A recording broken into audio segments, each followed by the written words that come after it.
Eu fui me deitar, presumindo que vou acordar de manhã. Nunca dormi pensando que poderia ser meu último suspiro, e quando ele disse: "Não estava preparado". Estava despreparado. Morrer. Tudo em que eu conseguia pensar era na minha filha. Ela vai acordar de manhã e vai encontrar a mãe morta na cama.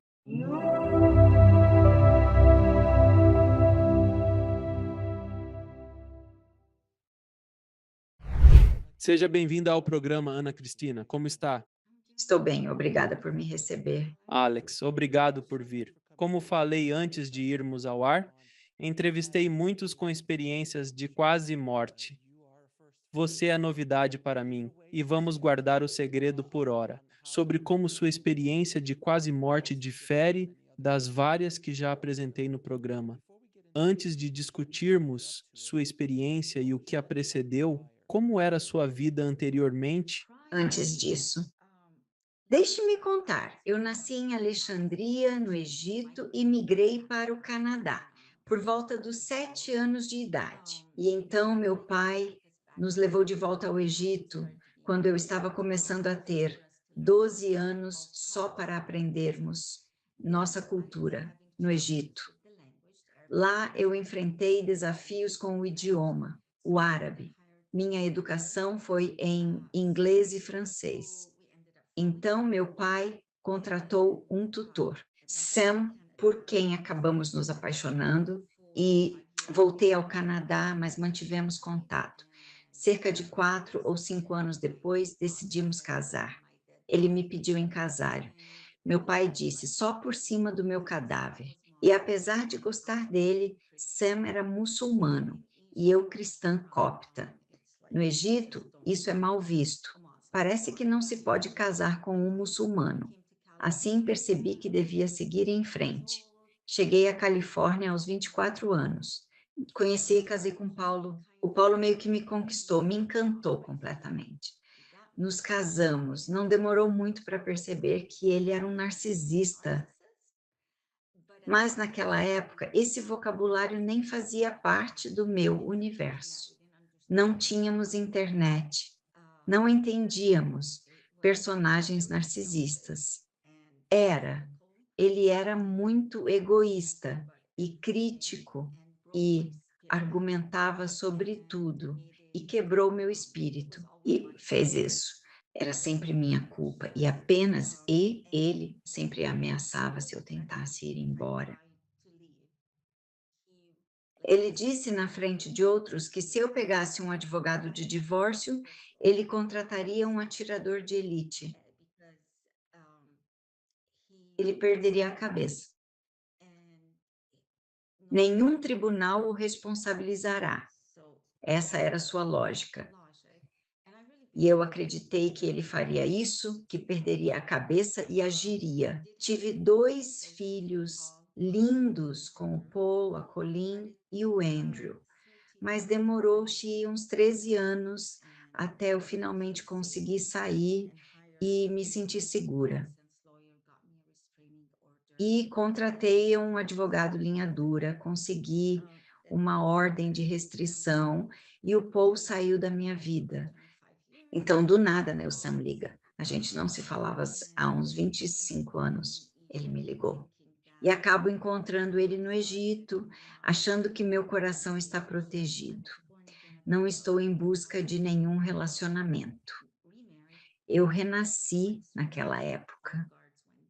Eu não queria casar de novo, mas ao nos vermos, defesas caíram e nos apaixonamos de novo. Ele era o que eu buscava.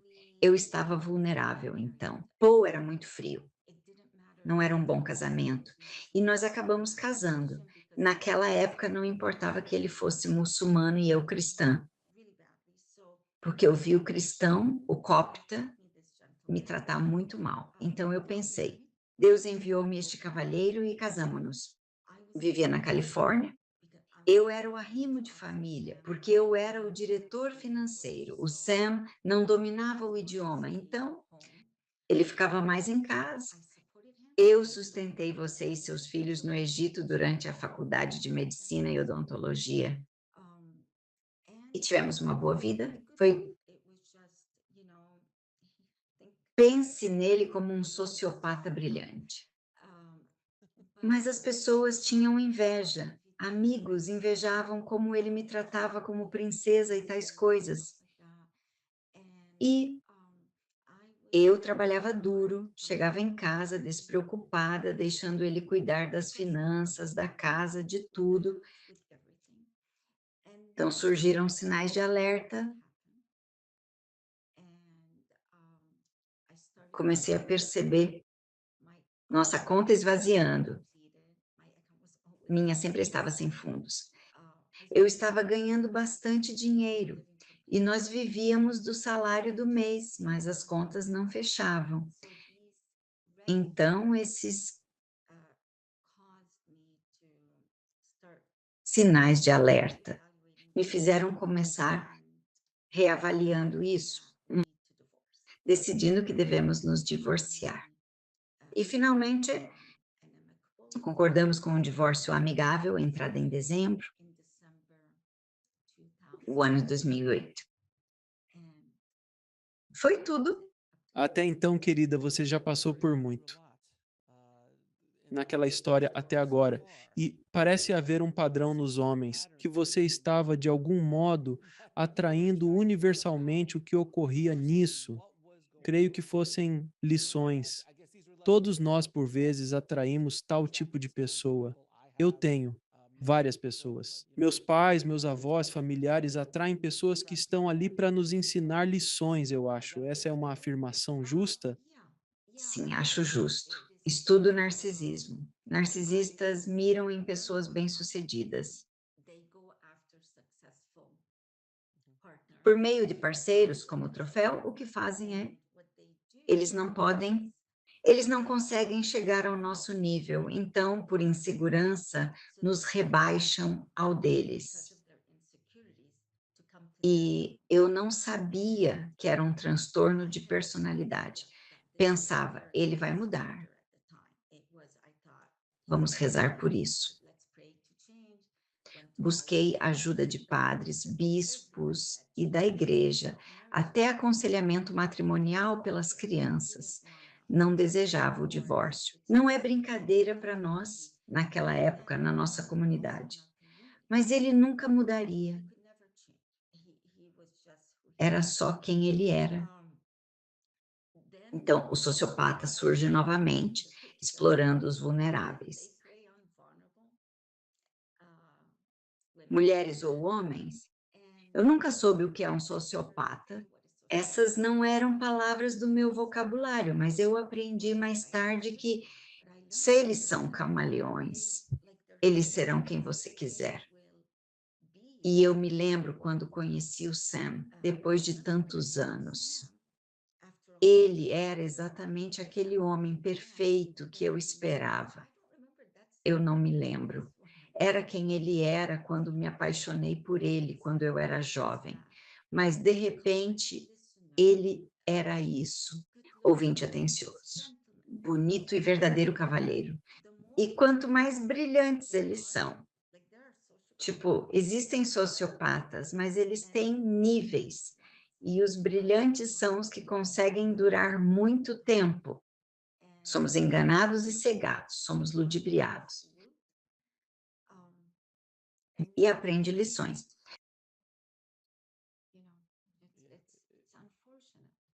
É triste que estejam lá fora rezando. Sim, sem dúvida. Conte a experiência de quase morte. O que houve, querido?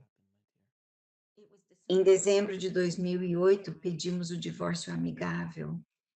E então ele me pediu para ficar na casa, no nosso lugar, por cerca de 3 semanas até encontrar outro lugar. E eu concordei. Eu não queria expulsá-lo.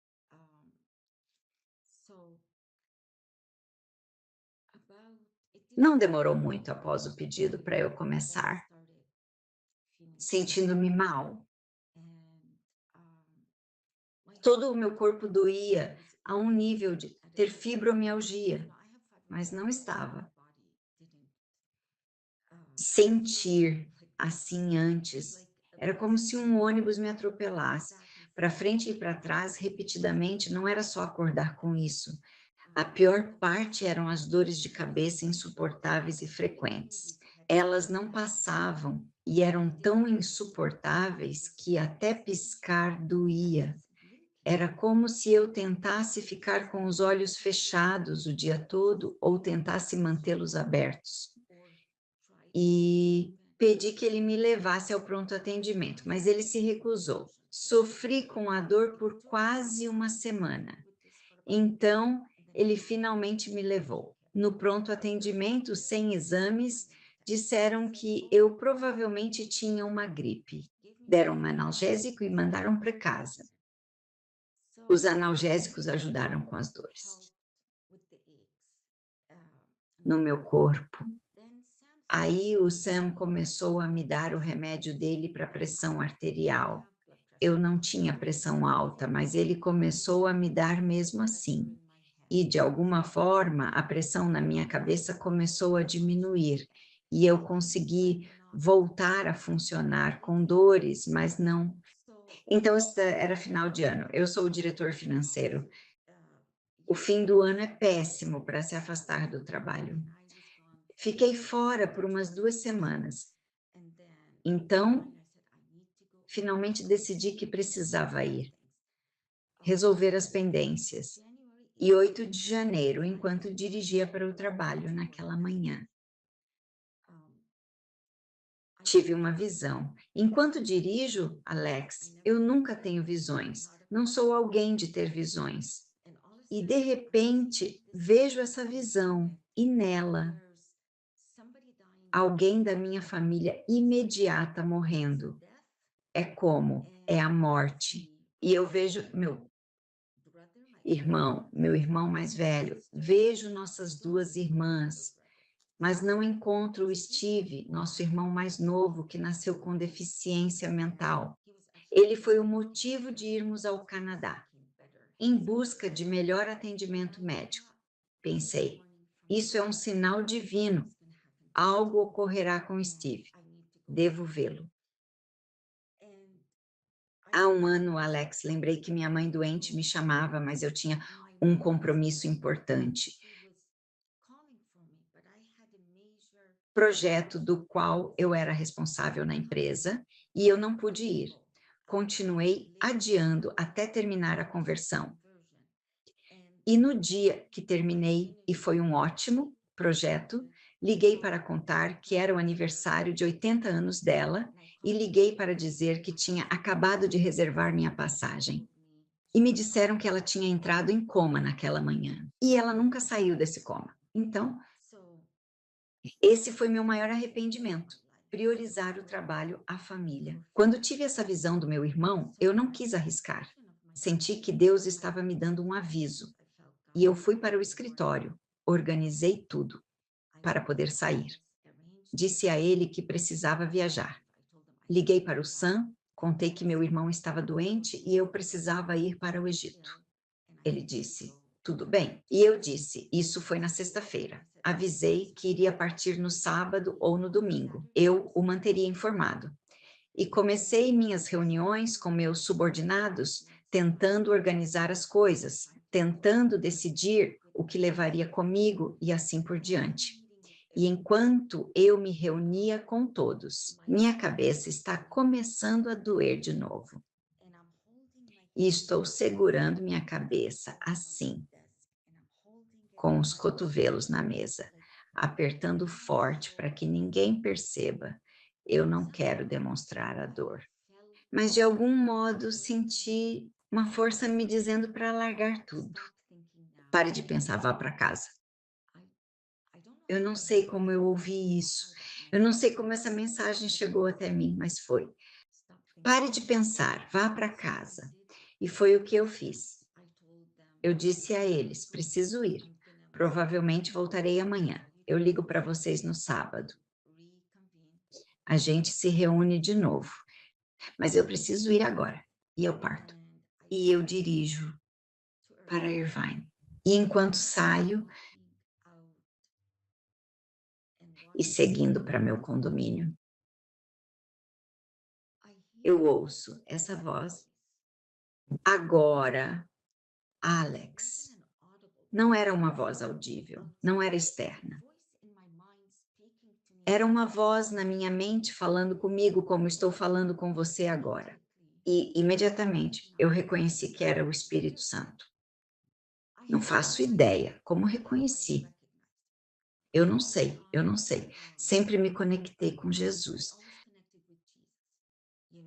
Conexão foi mais fácil. Deus Pai. Mas nunca realmente compreendi o Espírito Santo. Eu não entendia, então ignorava sua presença ou simplesmente não captava. Para mim, tudo o que via era o Espírito Santo, uma pomba voando, mas sem noção real de quem era. E ele começa a falar comigo, mas de imediato ele me diz para fechar a boca como se eu não devesse revelar o que está acontecendo agora.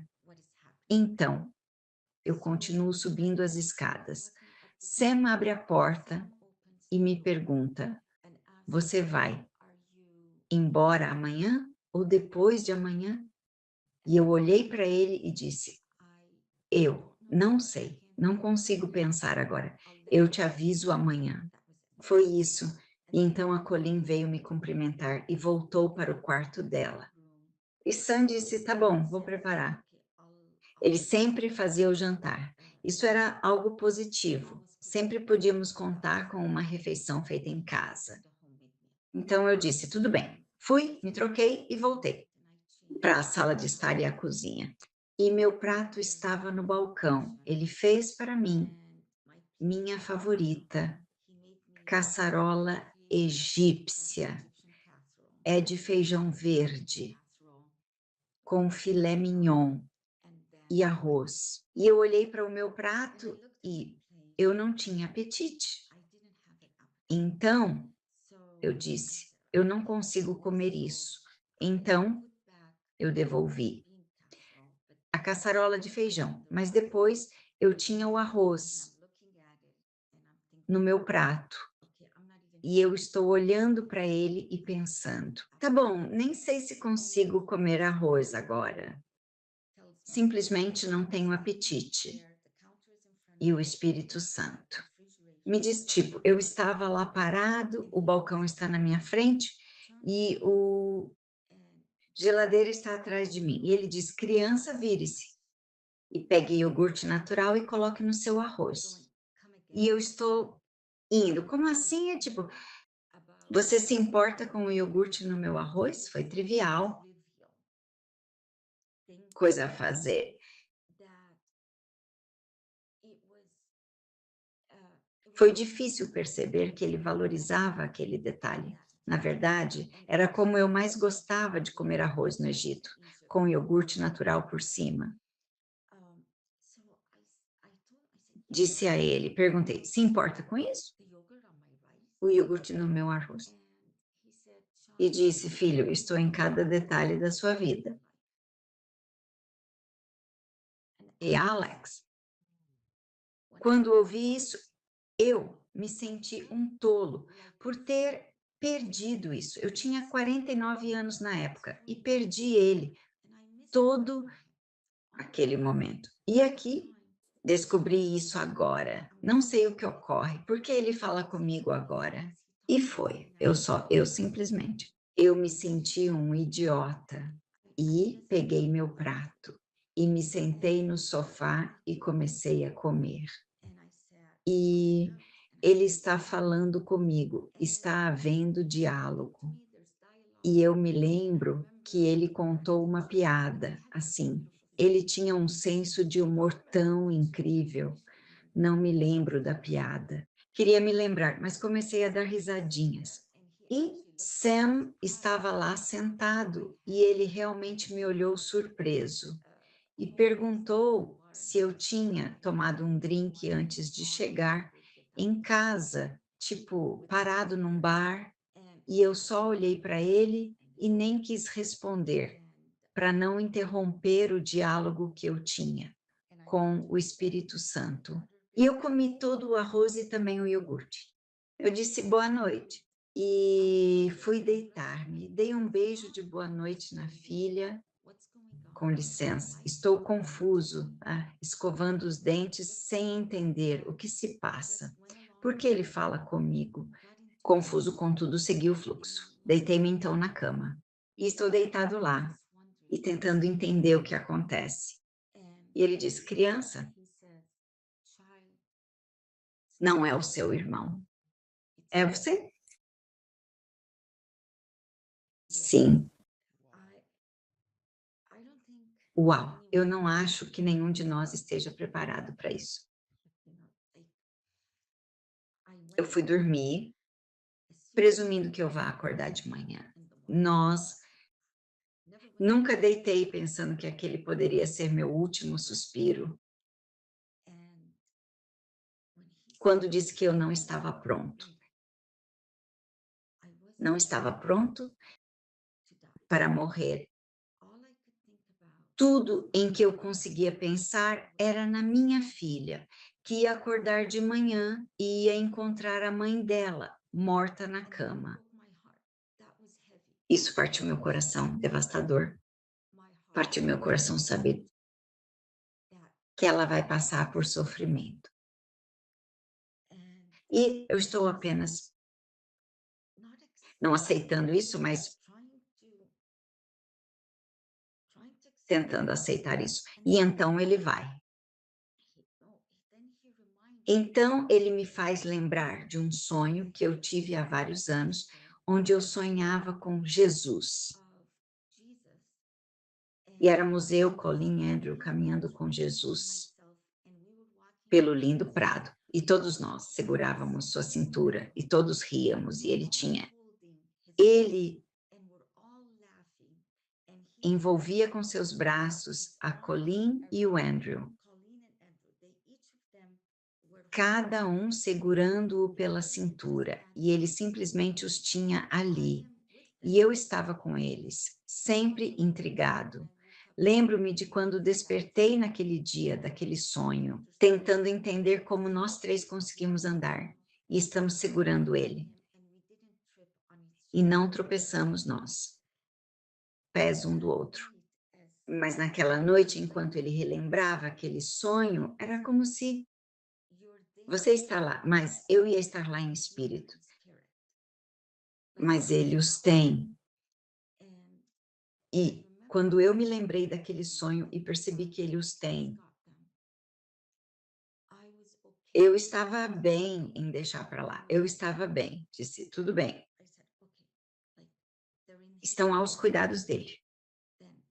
Então eu fiquei bem com isso e eu aceitei o fato de ter sido eu. E aí ele diz: criança, você vai partir numa jornada e voltará para ser meu embaixador. E assim que ele disse isso, foi tipo: isso não é nada demais.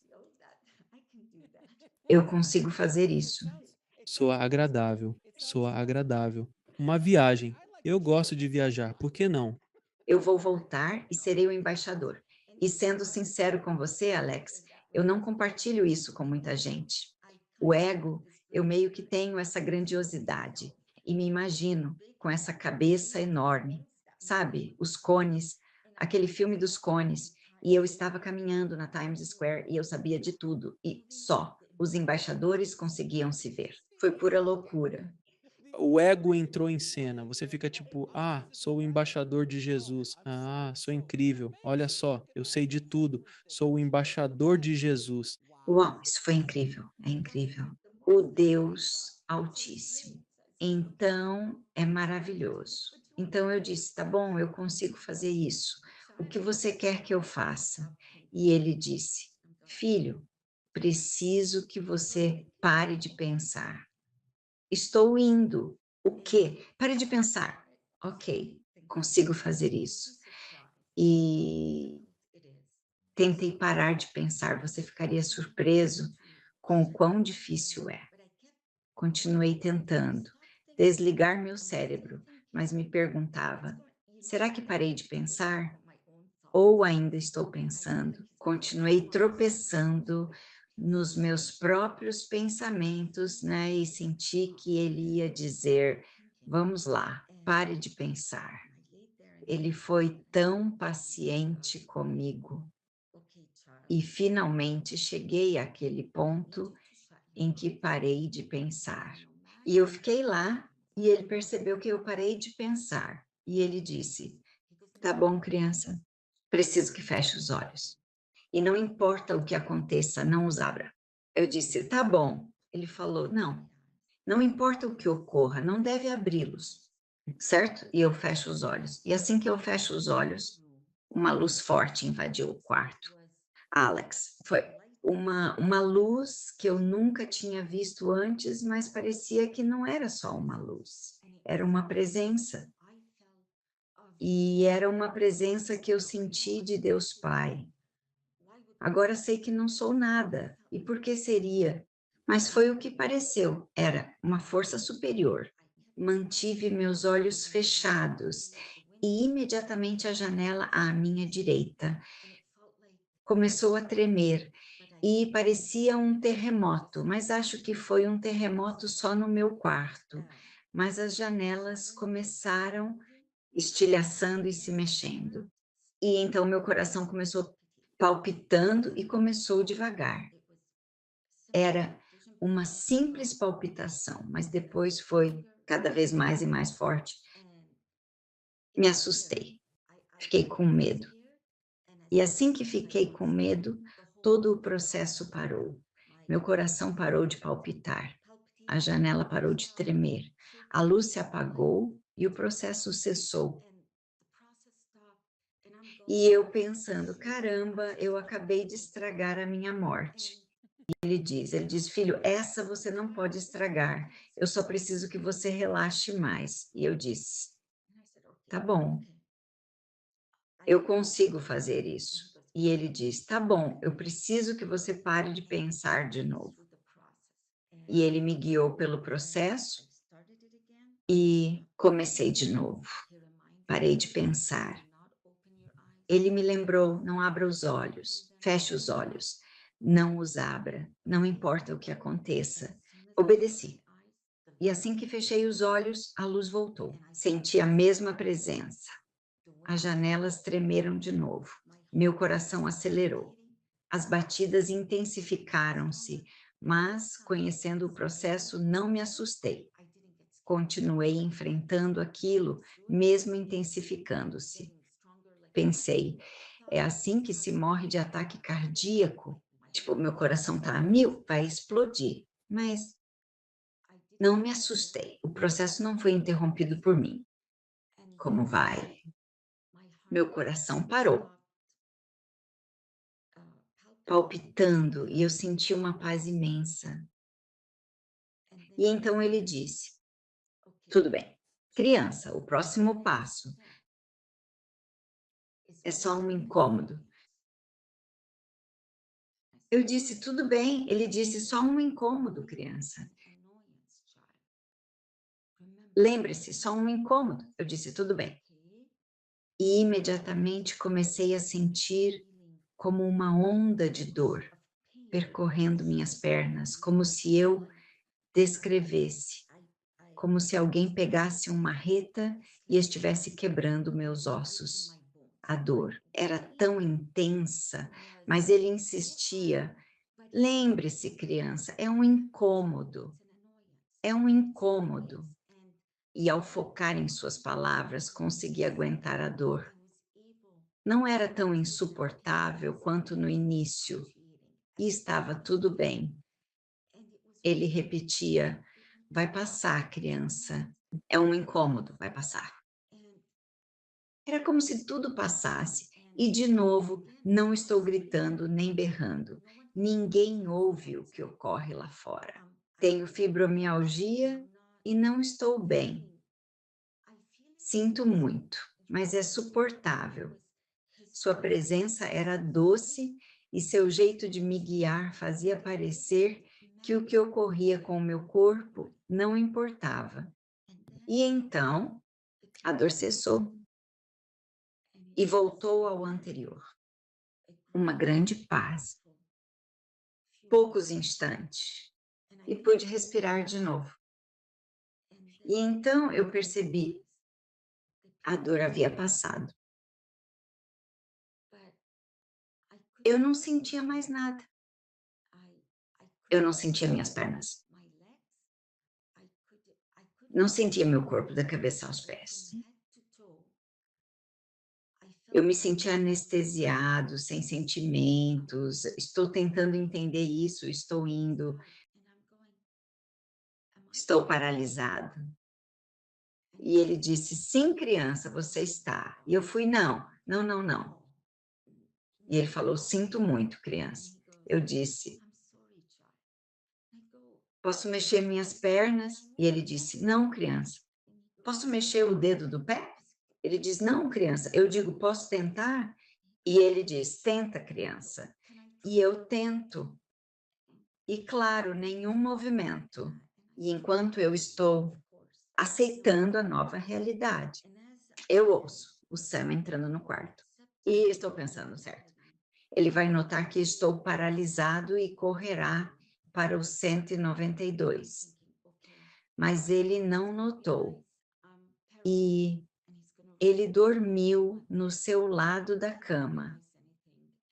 Tínhamos um apartamento de 2 quartos e mesmo após o divórcio, decidimos que cada um ficaria em seu lado, pois a Colleen ocupa o outro quarto. E ele foi dormir, sem sequer me notar. E eu menti na cama, né, paralisado, mas a presença de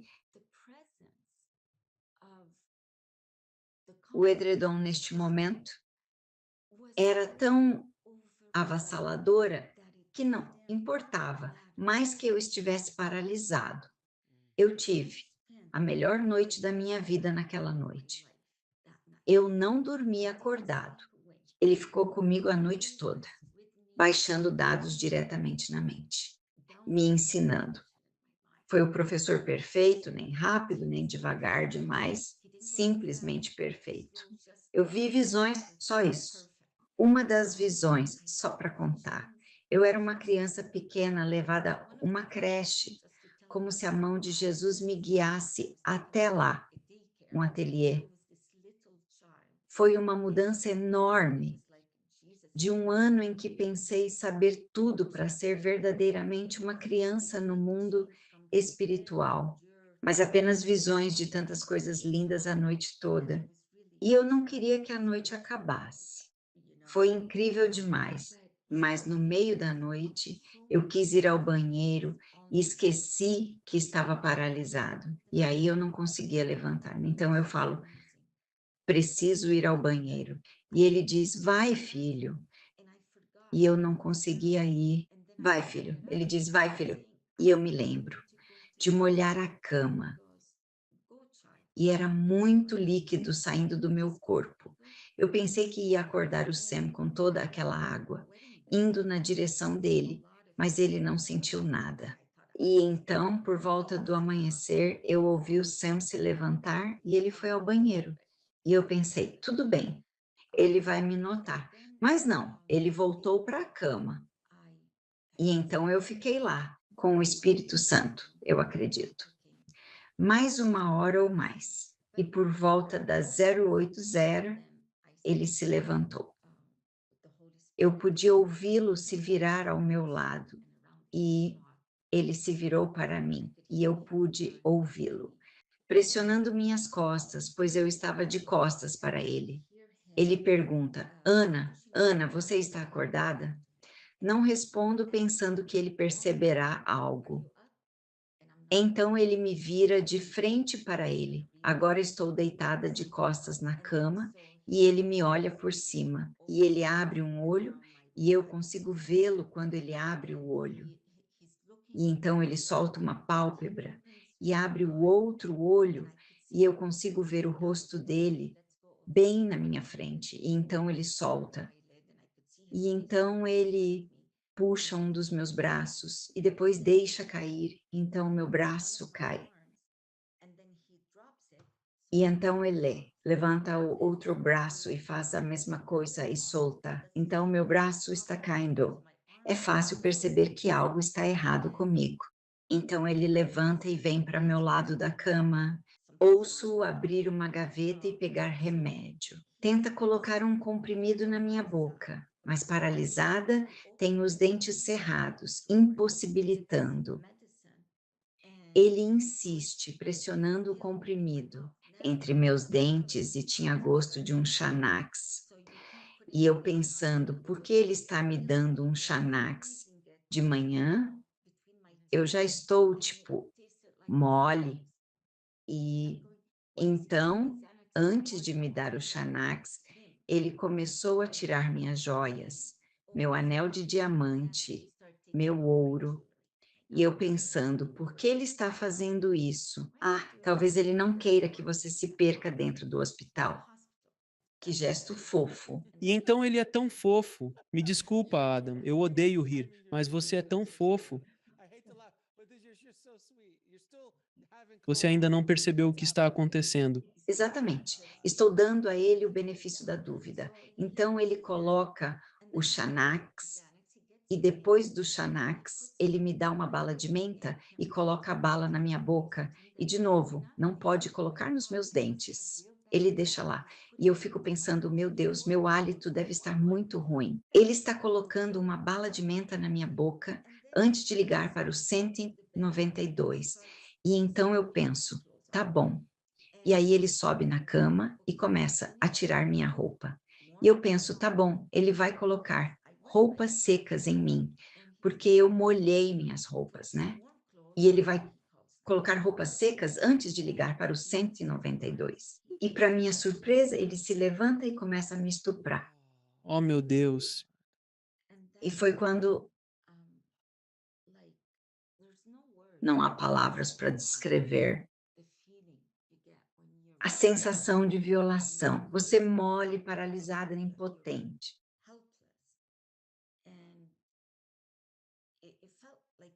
Para mim, ele parecia um cachorro e eu não entendia isso. Nunca fizemos amor meio adormecidos.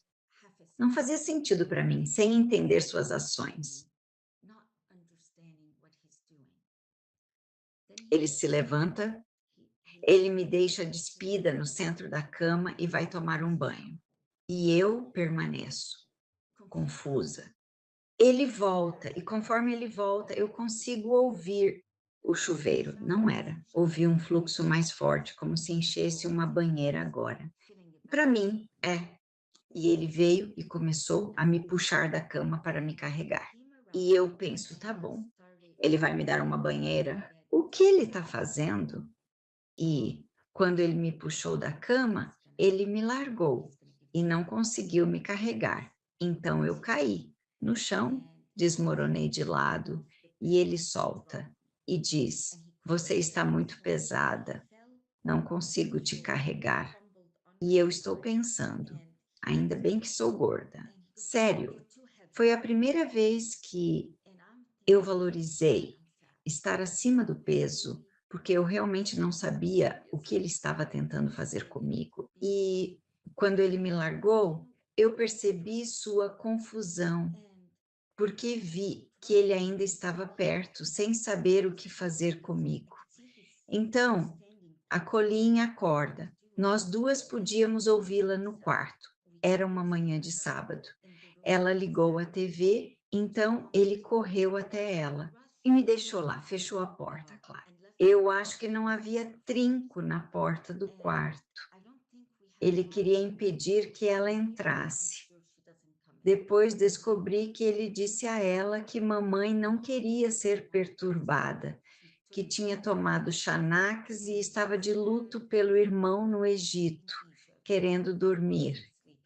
Assim, Colin nem tentou entrar para ver como eu estava. Ele fez cereal para o café da manhã dela. E então ele voltou. Durante todo esse tempo, o cobertor nunca me deixou, mantendo-me totalmente tranquila. Estou confusa sobre ele, mas em completa paz. Paralisada ou não, era irrelevante. Apenas sentia-me em paz com tudo o que ocorria. E de repente sinto essa água gelada jorrando por todo o meu corpo. Não sei quanto de água ele estava despejando sobre mim, e era tão fria que colocou meu corpo em choque e parecia pregos entrando no meu corpo. Nunca tinha sentido isso antes. Não sabia que água gelada podia fazer isso com um corpo. Talvez quando você está paralisado, o corpo reage. Eu realmente não compreendia. A dor não estava perfeito. Era um desconforto excruciante, quase tortura, como se estivessem fazendo. E o cobertor está me lembrando que é um incômodo. É um incômodo. E assim que ele disse isso, eu tive uma visão, mão sagrada de Jesus. Ao meu lado, apenas sua mão. E estavam martelando, perfurando, prego na mão. Ao ver aquela cena, o prego perfurando sua mão, o meu desconforto não era nada perto do dele. Senti vergonha de reclamar ou de estar desconfortável com o que estava acontecendo comigo em comparação à dor que ele suportou. Então consegui aguentar. Era como se tudo bem, está tudo bem. Senti vergonha até por sentindo a dor. E então parou. Acho que a água dele acabou. E eu estava em paz novamente. E isso era bom, sendo deixado lá. Ouvi ele se afastando. E então voltou. E ele repetiu o ato. Derramou água gelada, sem explicação. Não fazia ideia do que ele pretendia.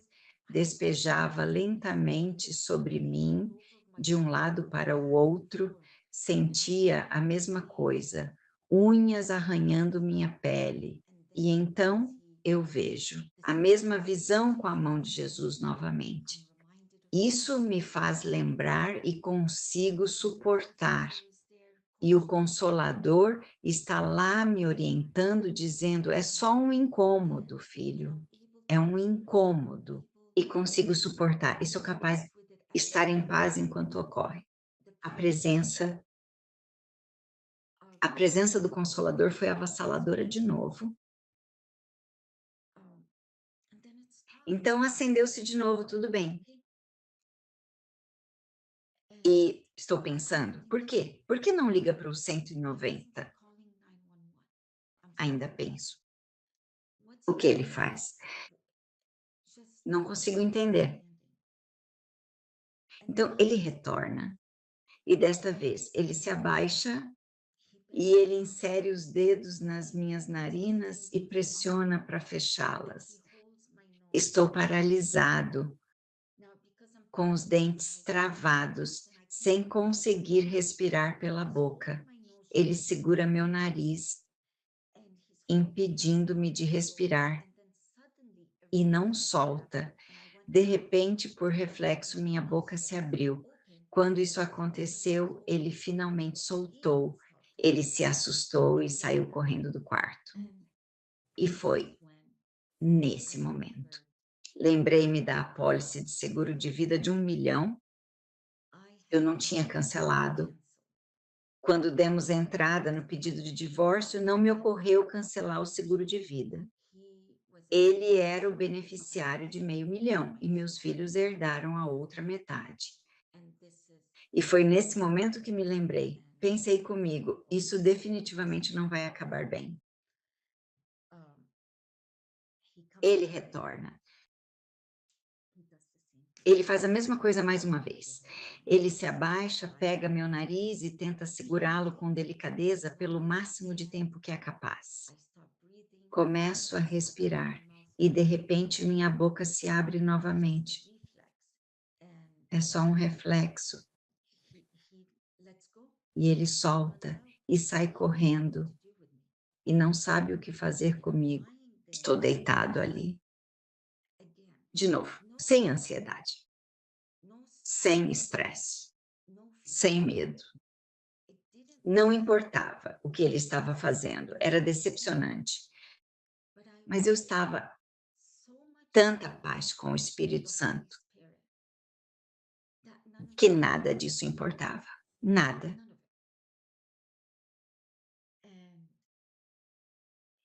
Ele voltou e desta vez ele segurou meu nariz novamente, mas tocou minha boca delicadamente com seus 3 dedos restantes. Cobriu minha boca e nariz gentilmente, sem pressionar. Eu me lembrei disso e naquele momento, minha boca não abria, eu não conseguia respirar. Meus pulmões começaram a colapsar. Eu sabia, era o fim. Não havia escapatória dessa vez. Eu tinha acabado. A dor de sufocar. É difícil descrever essa tortura de não conseguir respirar. Mas como estou sufocando? Eu vejo a mão de Jesus, mas desta vez ele está de pé e eu só consigo ver até os joelhos dele. Ele estava com uma túnica, tipo um branco sujo, e eu só podia ver até os joelhos, mas a mão dele estendida para mim como se ele estivesse, tipo, sim, estendendo a mão para me levar. Tipo, eu senti que ele estava me conduzindo para o outro lado, me escoltando. E enquanto eu estou desabando, como se o peito desabasse, não posso respirar. Olho para ele, preocupado que ele vá, pare o processo. Eu não queria que ele levantasse a mão do Sam. Eu queria ir com ele. Naquele momento, eu estava pronto para ir com ele. E eu não queria que ele partisse. E continuei cantando em minha mente. Cante. Eu nunca vou soltar. Não solte. Não solte. Eu não queria que ele parasse. Eu estava pronto para ir para o outro lado. Uhum. E eu fui. Então, it was Alex era como se tirasse um casaco pesado. Ao olhar para trás, seu corpo permanecia lá embaixo, mas você segue em frente. E as pessoas temem a morte e acham que é escuridão e que não há fim nem começo. Quando você morre, você não sente de repente, ok, estou morto, está escuro. Não, você só continua. É como se sua alma seguisse em frente. E eu continuei e comecei a observar essas nuvens brancas. Cobriam o céu. Eram nuvens brancas lindas e elas se abriram. E conforme se abriam, eu podia ver o céu azul, apenas um belo céu azul se abrindo. E então eu vi esses grandes animais que eu nunca tinha visto antes voando. Eles voavam pelo céu e tinham as cores mais lindas, incríveis. Você sabe do que eles me lembram? Se você viu o filme Avatar, o primeiro, que foi lançado depois, tipo, no final de 2009. E eu lembro que quando eu vi esse filme e vi esses pássaros que eles tinham voando com eles, logo eu disse: quem fez o filme deve ter tido uma experiência de quase morte ou algo parecido, porque as cores tão intensas e amplas eram simplesmente lindas. E de repente eu me vi em pé, ou eu não consigo me ver, eu não sei, você vê pelos seus olhos, e eu vi isso. Vegetação, como prados renascidos, belíssima. Perto do fim, notei que preparavam um banquete. Havia um banquete e avistei uma noiva, de costas, alguém em trajes nupciais. E eu quero ir ver quem é. E estou pensando, será que é como? Porque no cristianismo diz que quando morremos, somos a noiva de Jesus. Algo assim. Então pensei, será que sou eu? Eu queria ir e ver quem era. Eu tentei ir rápido e eu a perdi de vista, não consegui identificar quem era. Mas então me encontrei, chegando a uma área fechada, era um corredor, e comecei a caminhar por um corredor, e caminhava, à minha direita eu passo por uma cadeira majestosa ao lado. E há uma senhora sentada ali, mas não consegui identificar quem era. Tinha um véu que cobria toda a cadeira e ela. Tipo, estava por todo lado e eu estava tentando olhar para ver quem era. Não conseguia distinguir quem era.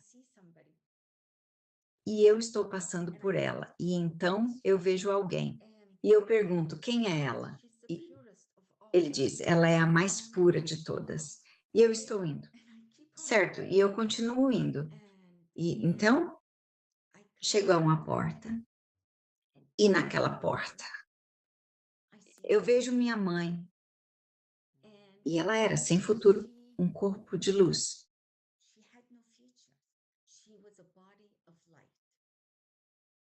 Mas imediatamente reconheci que era minha mãe.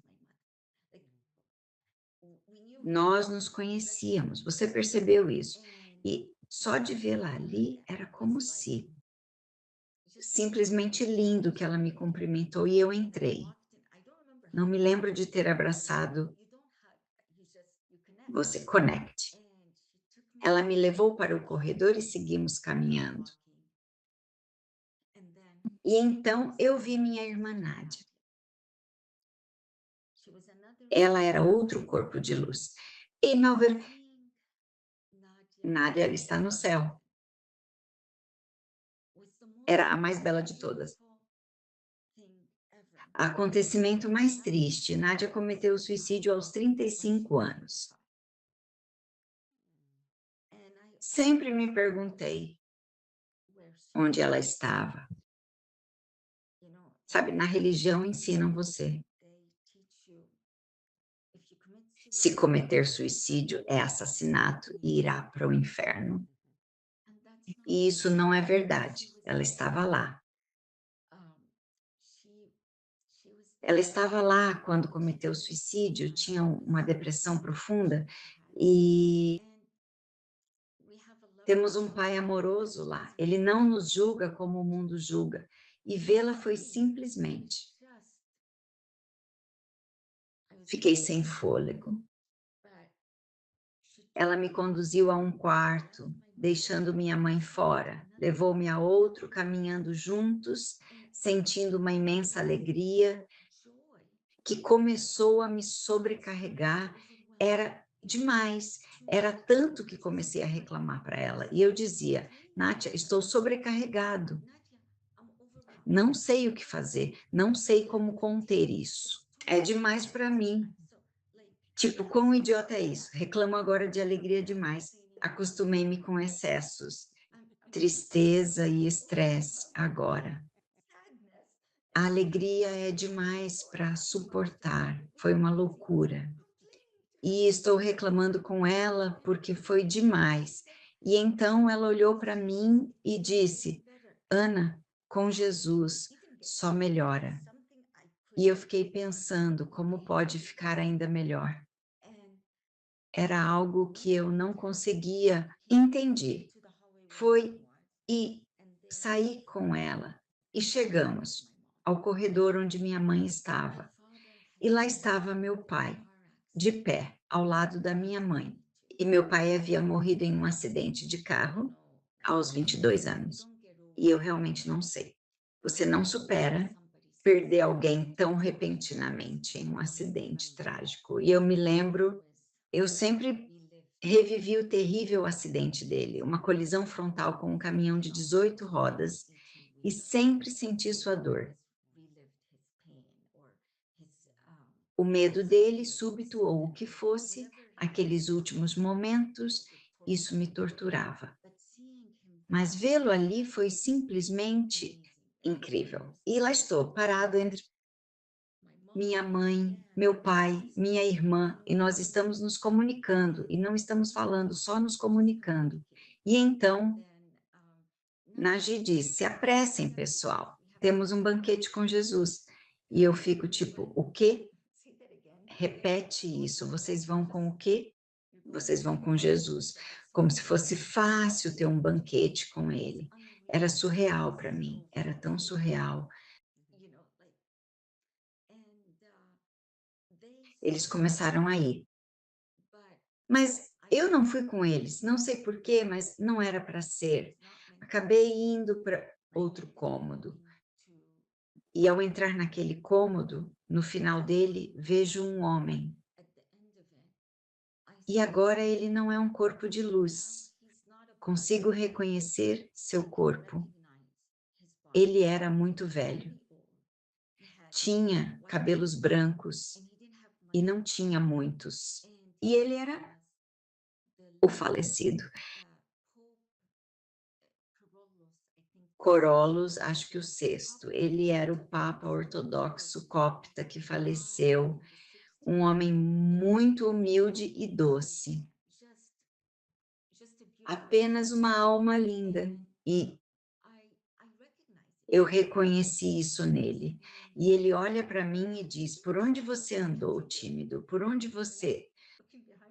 Agora, olhando para trás, indo. Ah, eu? Não sei.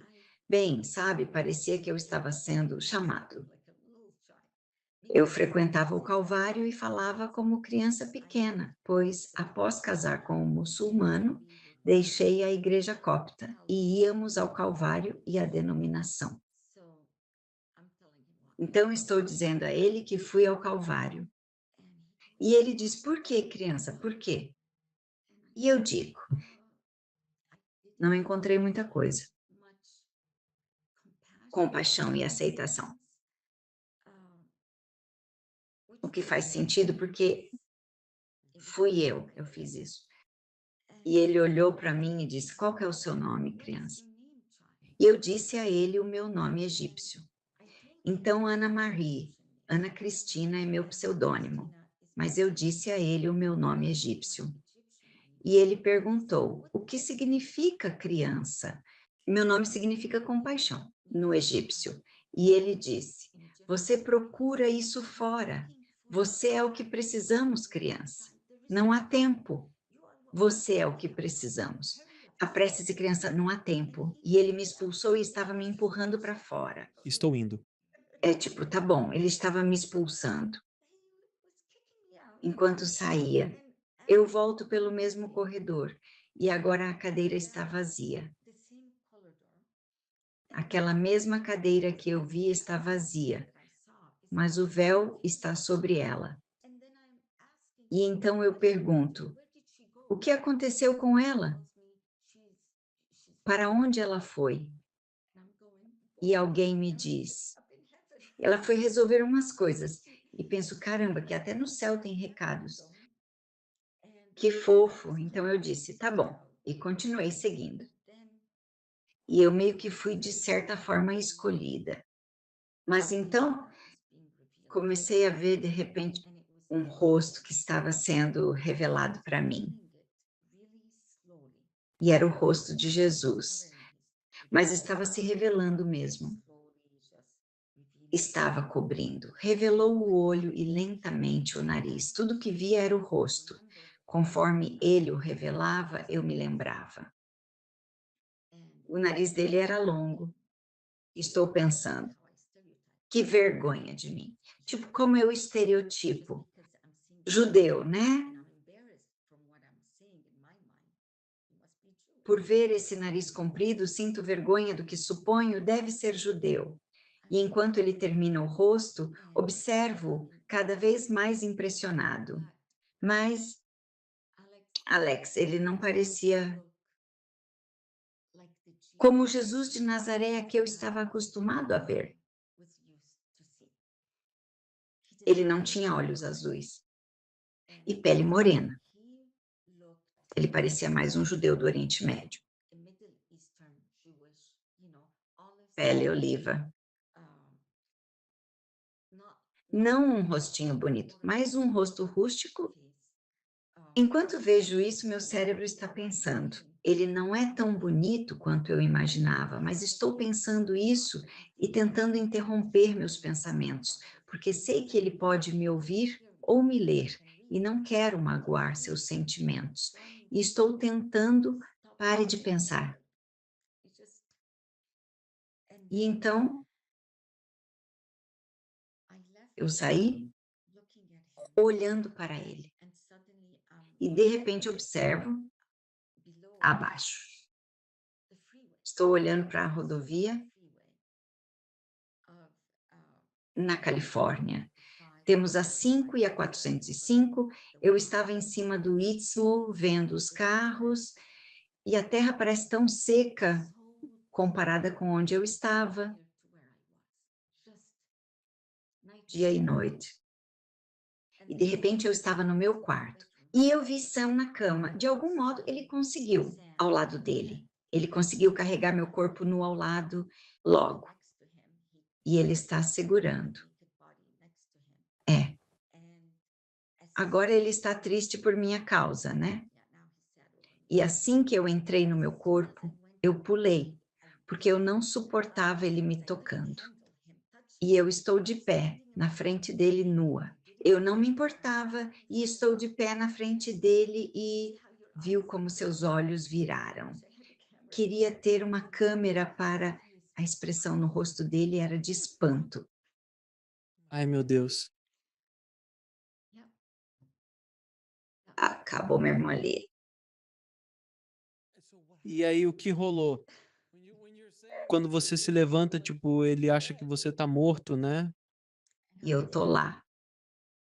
E de alguma forma eu não conseguia falar. Não sei por quê. Eu não tinha voz, mas eu estava olhando para ele.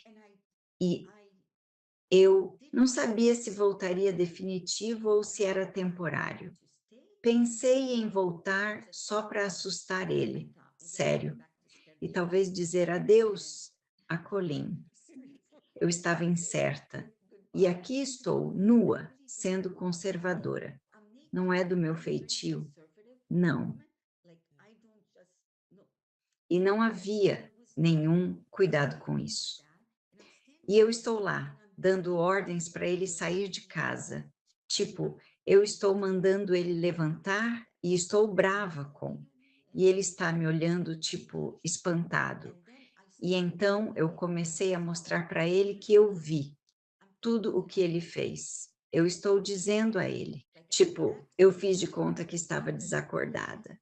Ele deve ter pensado isso, mas era teatro para ele. E eu estou saindo, tentando acabar em 1 minuto. Fui até o armário, peguei as roupas dele e quero jogar fora. E agora ele está ficando irritado enquanto eu faço isso. Ele está ficando irritado e começa a dizer: tá bom, por que você não se acalma? Por que você não se acalma? Só volta e se acalma. E eu estou simplesmente furiosa. E, claro, eu não vou me acalmar agora. E enquanto ele fica mais irritado comigo, ele sabe que eu não vou ser um doce e simplesmente me acalmar e ir para o lado dele, o assassino. Ele começa a ameaçar que vai atrás da Colleen, minha filha, e eu vou. E de novo, não consigo falar, mas estou avisando ele e estou atrás dele, trancando a porta. E eu estou, tipo, desafiando ele, porque agora é minha filha. E ele me empurra para o lado. Abre a porta e invade o quarto da Colleen. Agora ela está sentada na cama, assistindo TV, fazendo lição de casa, e quando ele foi ao quarto dela, eu segui. Mas eu não percebi que a Colleen podia me ver. Tipo, eu não sabia. Ainda estou em espírito ou algo assim. Não me ocorreu que eu estava nua. E corri atrás dele para protegê-la. E assim que a Colleen viu eu nua, ela ficou tipo: mãe, o que está acontecendo? Claro que isso a assustou. E assim que percebi que ela me viu, corri de volta para fora e ela veio correndo atrás de mim. E nós fomos para o quarto. E eu disse a ela: fecha a porta. E foi quando eu consegui falar. Ela me ouviu dizer: fecha a porta rápido. E nós fechamos a porta. Sim, tinha uma fechadura no quarto, porque trancamos a porta. Então tinha uma fechadura no quarto. Ela trancou. Ela me trouxe um roupão, me cobriu e agora ele está batendo na porta.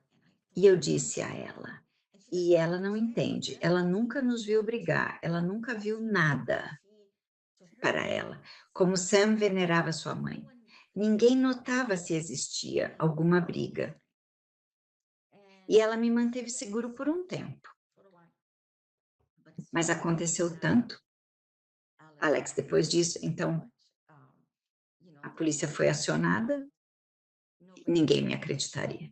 Né? Eu não estava mais paralisado, não havia sinais de tentativa de assassinato ou algo do tipo. As crianças não acreditavam. Eu repetia, ele tentou me matar, mas ninguém acreditava. Todos estavam lá, ele chorava ali. Ela sofria um colapso nervoso. Ela trabalha muito, é diretora financeira e ele é como um animal selvagem. Estou com cara de louco agora, cabelo arrepiado, mais grisalho após visitar o outro lado, de roupão.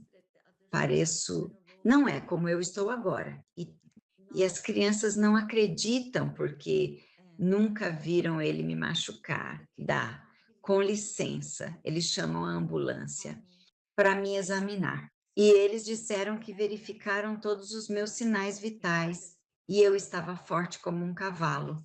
Eu estava forte, voltei muito forte. Lembro de puxar, sabe, quando te testam e dizem para puxar nos meus dedos. Costumo mal conseguir puxar. Puxei-o para mim e ele estava. Eu o levantei, tipo, ele acabou ficando de pé. E foi aí que ele disse: essa mulher é forte como um cavalo. E eles não sabiam o que fazer comigo e queriam me deixar lá. Eles não sabiam o que fazer. E a polícia falou: bem, senhora, podemos levá-la ao hospital para exames? Não há mais o que fazer. E tipo, tá bom, me levem, só preciso disso para sair daqui. E então, a situação só piorou depois, no hospital. Eu estava lá, eu o vejo, ele surge no hospital agora, ele está do lado de fora da minha porta, trajando um terno e um cachecol. Ele é o empresário e eu sou o louco, esposa lá dentro. Eu narro assim: de manhã um assistente social veio me perguntar. Eles me observaram a noite toda, sem paz. Então o assistente diz: senhora, sabe por que está aqui? Sim, meu marido tentou me matar. Então, imediatamente ela chama a polícia. Dois caras aparecem. Um é persa. Ele vai lá e conversa com ele. E o outro era um homem desse tamanho,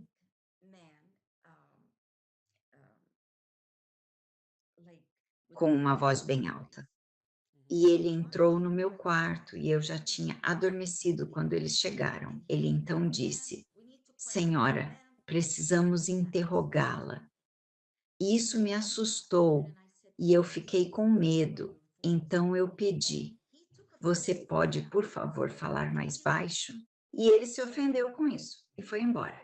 E no relatório diz: meu Deus, o que o Papa disse? Algo sobre assediar um policial.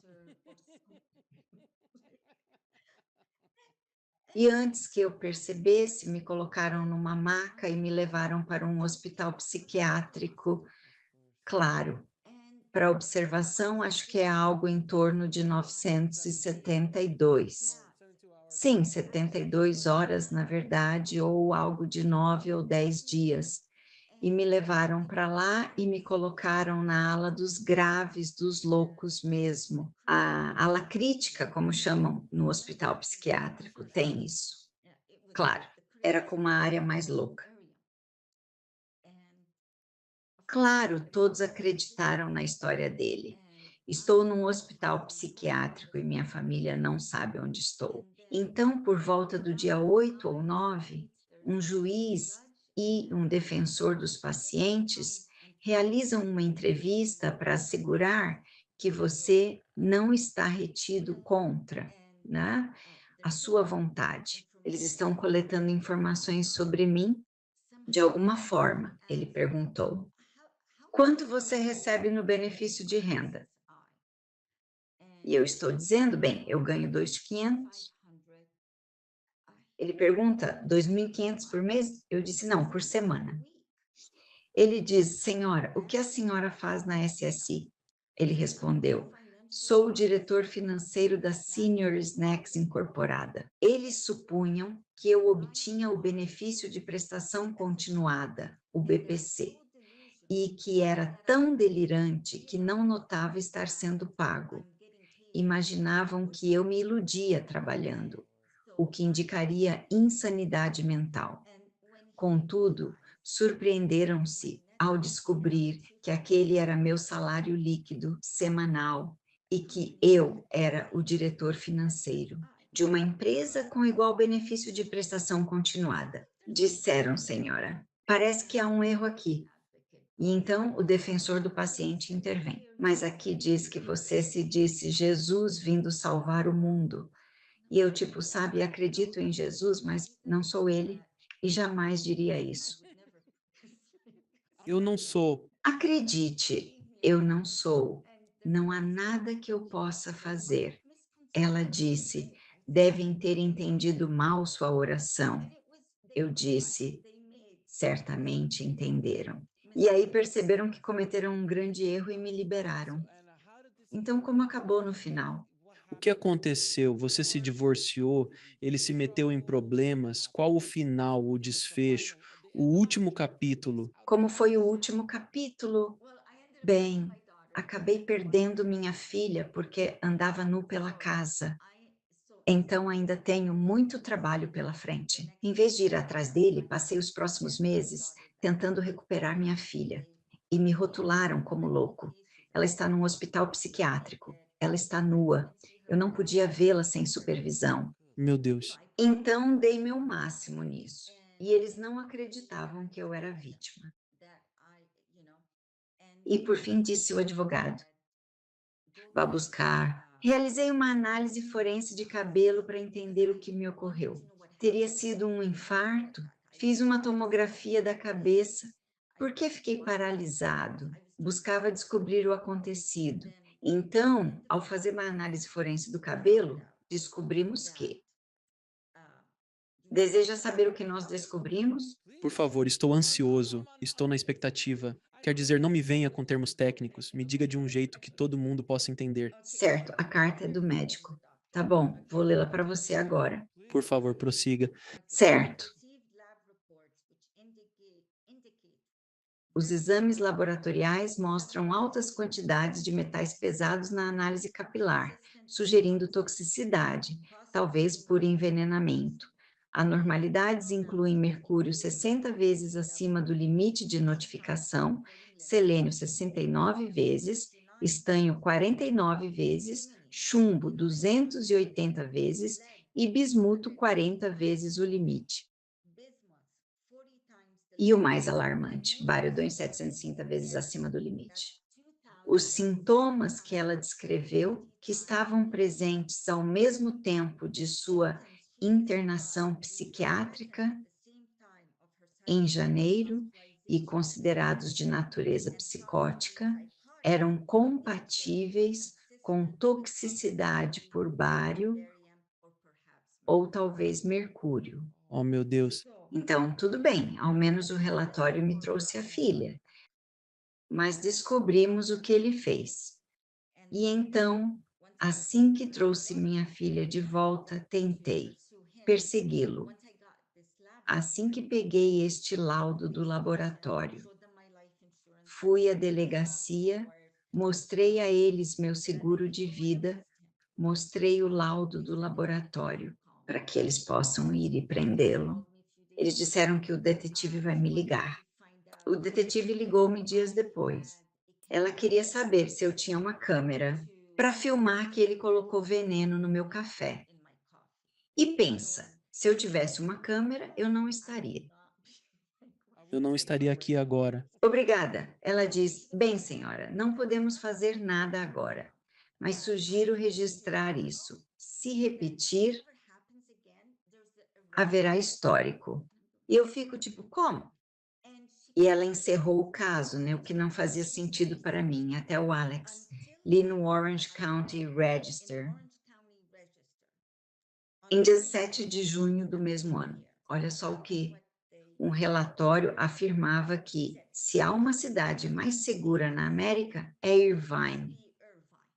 Foi lá que aconteceu a tentativa de assassinato. A polícia de Irvine, segundo o artigo em 2008, teve o menor índice de crimes per capita para cidades com mais de 100 mil habitantes. Não queriam investigar a tentativa de assassinato, então. E não só isso, o Orange County Register, datado de 23 de novembro do mesmo ano, 2009, listou Mission Viejo, onde ficava o albergue em que eu estava, como a terceira cidade mais segura do país. Irvine em quarto no ranking. Então, questiona-se por que ela fechou o caso antes de abri-lo. Nem consegui medida restritiva contra ele. Foi uma loucura. Ele saiu impune disso. Nossa, então ele saiu impune. Nossa, você se divorciou. Mas eu me divorciei. Certo, Ana. Isso foi uma montanha-russa para mim, e tenho certeza para quem ouve também, então tenho perguntas. Certo, porque virou um podcast de crime real em muitos aspectos. Isso é como quase morrer em um crime real. Volta à experiência de quase morte. Com licença, depois de você ter voltado, você teve algum efeito da experiência de quase morte? Você trouxe algo consigo, seja em termos de habilidade para falar ou sentimentos ou algo do tipo, para o outro lado? Por que parece envolvido com assuntos terrenos? Com bondade. Então, você trouxe algo, um entendimento melhor de algo.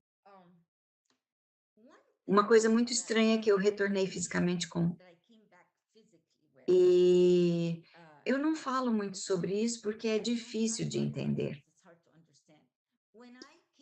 Quando eu voltei e estava de pé na frente dele, e eu estava tentando expulsá-lo e andava de um lado para o outro, mas enquanto eu andava de um lado para o outro, eu andava de um lado para outro de modo que pai andava de lado a lado, até que eu me lembro de estar lá parado e meu pai costumava andar de um lado para o outro, e ele colocava a mão atrás das costas enquanto caminhava para lá e para cá. E então ele olhou para ele, mas era eu, e eu perguntei a ele: "Quem sou eu?" Eu me lembro de dizer: "Quem sou eu?" E ele olhou para mim e chamou o nome do meu pai, porque conhecia meu pai e reconheceu. Isso era meu pai andando através do meu corpo. Assim, se perguntar se algo retorna fisicamente, de algum modo sinto que meu pai voltou para me ajudar a combater esse demônio.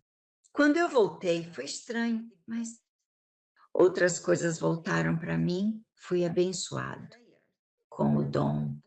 Isso me ocorre nas orações, mas não é permitido falar sobre isso, o que exatamente é, mas é incrível a conexão que eu tenho e estou imensamente grato por possuir isso. Algumas dirão: "Bem, você estava delirando", mas ter isso até hoje, o que são uns 13 anos depois, todo dia é uma confirmação. Essa coisa especial que ele me deu, sou realmente abençoada.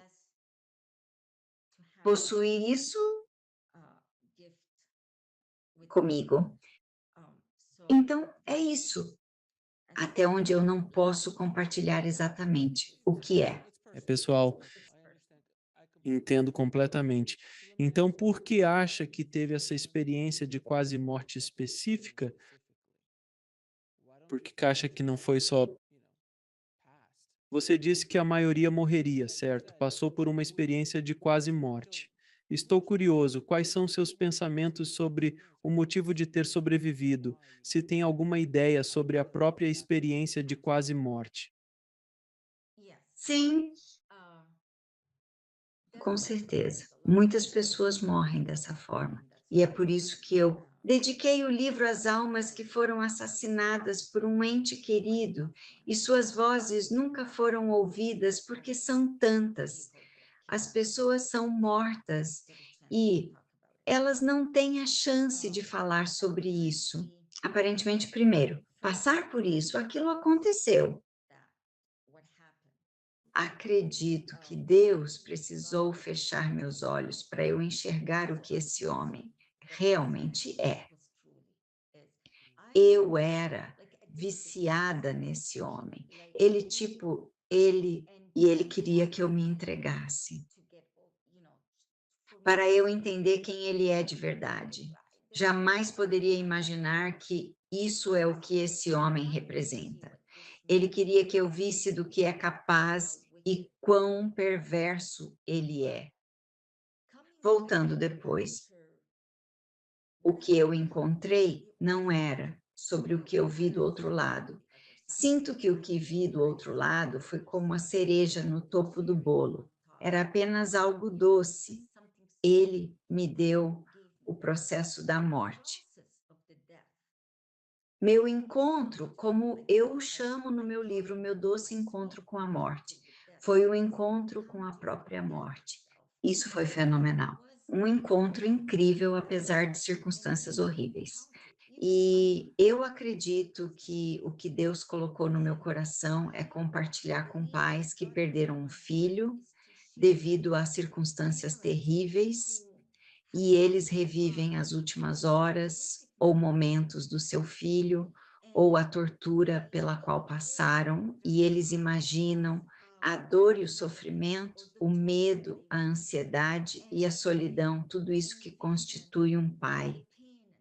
Isso pode realmente não só despedaçar sua mente, mas também seu cérebro, pode te assombrar pelo resto da vida por você não ter estado lá para eles.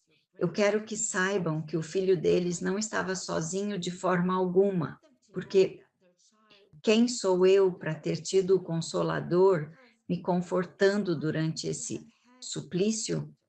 E ele não vai confortar uma criança ou outros, eu não sou especial, mas eu só é crucial para ele saber que não estavam sozinhos.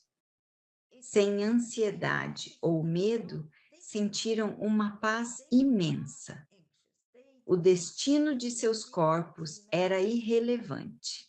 Na verdade, não era tão importante. É como se você meio que sentisse isso, mas a presença avassaladora do Espírito Santo. Como eu digo, o espírito da morte, como uma espécie de, sabe? Dizem que o espírito da morte está sobre você. Ele é o espírito da morte, mas é um espírito de luz, é um espírito de paz e ele nos leva. E eu me lembro, ele não estava do outro lado, ele estava apenas até o ponto do meu último suspiro. Foi Jesus que me escoltou para o outro lado. O Espírito Santo estava aqui. Ele me confortava aqui. E ter esse saber, como as pessoas ao ouvirem minha história ficam conforto em saber que o filho não estava sozinho. Talvez seja por isso, quando disse: "Voltarei para ser seu". Sabe, não falamos muito sobre o Espírito Santo. Fala-se muito de Jesus e de Deus, mas não falamos muito sobre ele. E o fato dele ter me dito que estava em cada detalhe da minha vida, ter isso como Eu sei que muitas pessoas vão encontrá-lo no leito de morte, ele vai se revelar, mas vai ser tarde demais. Sou abençoado por ter esse conhecimento, da parceria dele comigo. Ele é meu verdadeiro alma gêmea e melhor amigo. Em tantos detalhes, tipo, eu não consigo, Alex, não consigo imaginar minha vida sem ele. Não quero respirar um minuto sequer sem ele. Como no dia, se Deus algum dia tirar o Espírito Santo de mim, quero que ele leve também meu fôlego. É isso. Eu não seria capaz de lidar com a vida sem a parceria dele. Ele é incrível. Ele é um ser tão doce.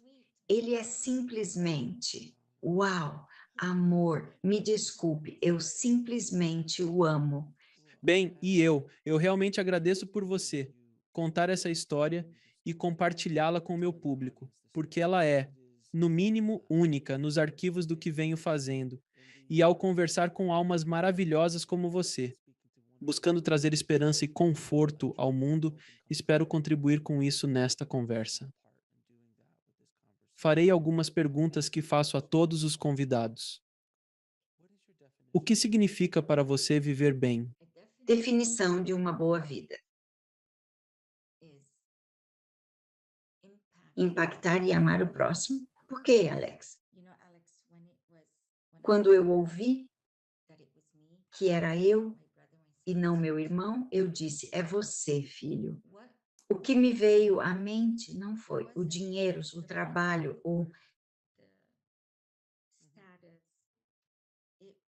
não foi se vivi o suficiente, mas foi se amei o suficiente. Era tudo sobre os entes queridos. Será que os amei o suficiente? Demonstrei amor suficiente? Amei os outros o bastante? Impactei positivamente a vida alheia? Isso é o que realmente importa. Não é sobre nada mais.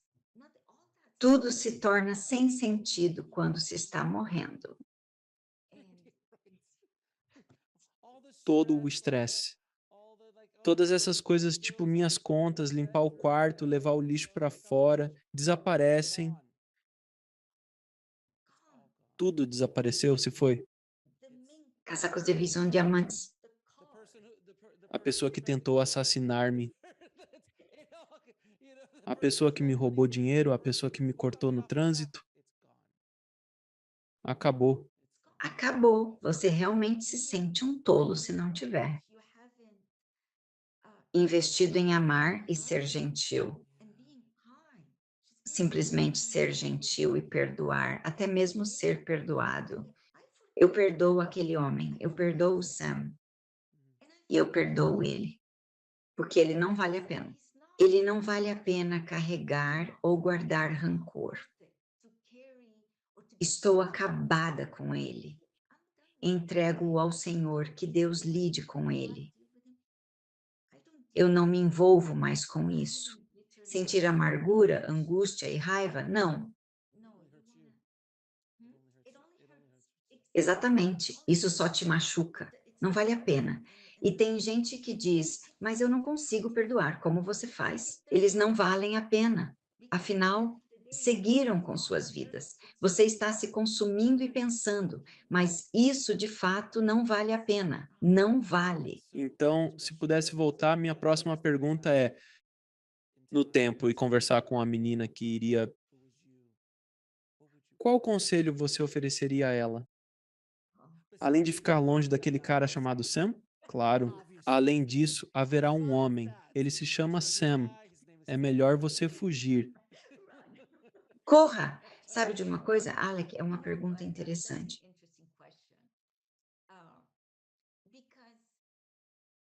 Eu não diria a ela para correr. Sabe por quê? Porque se não fosse por ele, eu não teria vivenciado aquela linda bênção que encontrei. Não, eu passaria por tudo de novo. Sou muito grato por todas as besteiras que fiz enquanto crescia, todas as decisões erradas e achando que as entendia. Eu errei muito, tomei decisões ruins e confiei demais e perdi tanto dinheiro. Trabalhei muito. Esta semana marca a minha primeira. Hoje é meu primeiro dia de aposentadoria, finalmente. Ah, meus parabéns. Estou indo, chega, mas trabalhei duro a vida toda e fui. Aproveitado porque confiei. Mas tudo bem, porque no final eu vivenciei o que vivenciei. E esse encontro é impagável. É impagável ter vivido isso e voltar, e viver a vida sabendo. O que eu sei, o que eu vejo, a compaixão de Deus. Pediria a ela refazer tudo, só para me ajudar. Justo, justo. Como você define Deus? Ah, nossa, Deus é verdadeiramente um amor infinito, e compaixão, e doçura, e algo bom. Deus é. Qualquer coisa boa que conhecemos, ele é pura bondade, é tão doce, simplesmente não há palavras para descrever. Correto. Ele é simplesmente incrível, amoroso, amoroso, amoroso. Deus para todos nós, para cada criança, para toda a humanidade. Não é que ele ame apenas os cristãos e não os muçulmanos ou judeus. Não, ele ama toda a humanidade, cada um de nós, e ele perdoa. E muitos de nós têm problemas. Há muitas pessoas más neste mundo. Ele dá chances a elas. Eu acredito que ele dará até no leito de morte. Ele não está lá para nos julgar. Correto. Ele está lá para nos amar. E qual é o propósito supremo da vida? Você faz perguntas profundas, não é? Já não é o meu primeiro rodeio. Para mim, todos buscamos um propósito na vida e querendo encontrar esse propósito. E para mim, eu encontrei meu propósito. É ser gentil e amoroso, ensinar e crescer e dar um bom exemplo, ajudar pessoas a crescer e superar dificuldades. Simplesmente estar presente. É uma jornada que todos percorremos. Alguns escolhem o caminho árduo, ouvindo a mente, e somos teimosos e queremos fazer sozinhos. E outros são sábios. No final, tudo vai acabar de um jeito certo, mas algumas serão mais fáceis que outras. Todos temos jornadas e propósitos distintos. Difícil afirmar que há só um caminho. Cada um é usado diferentemente. Cada um de nós é único. Onde as pessoas podem descobrir mais sobre você, seu livro e seu trabalho atual? Eu tenho um site, Ana Cristina Net, então se entrarem lá, podem encontrar o livro. E me sigam ou façam algo e podem entrar em contato comigo. Adoro ouvir de vocês. Este ano é o primeiro ano em que estou me expressando e alcançando mais pessoas. Adoro quando espectadores me contatam. É incrível. Amo saber como minha história os toca. É extremamente gratificante saber que o que eu vivenciei ajudou alguém em suas provações. Isso é o que realmente importa. Se não conseguirem comprar o livro, contate-me. Busco relatar toda a minha história. Claro, o livro tem mais pormenores, mas procuro contar de modo a não obrigar a compra para conhecer. Mas podem me contatar. Ana, obrigada por isso. Tem alguma mensagem de despedida ao público? Não espere estar à beira da morte para descobrir que você tem Uma alma gêmea maravilhosa, um parceiro presente em cada detalhe. Não espere. Ana, muito obrigado por isso, muito obrigado por contar essa história e eu realmente espero isso traz conforto e apoio a pessoas ao redor do mundo. Meu querido, muito obrigado. Eu valorizo a sua coragem e obrigado. Obrigado, Alex, por me acolher. Um prazer imenso. Deus te abençoe. Obrigado por assistir. Clique em um dos vídeos abaixo para continuar sua jornada e não se esqueça de se inscrever.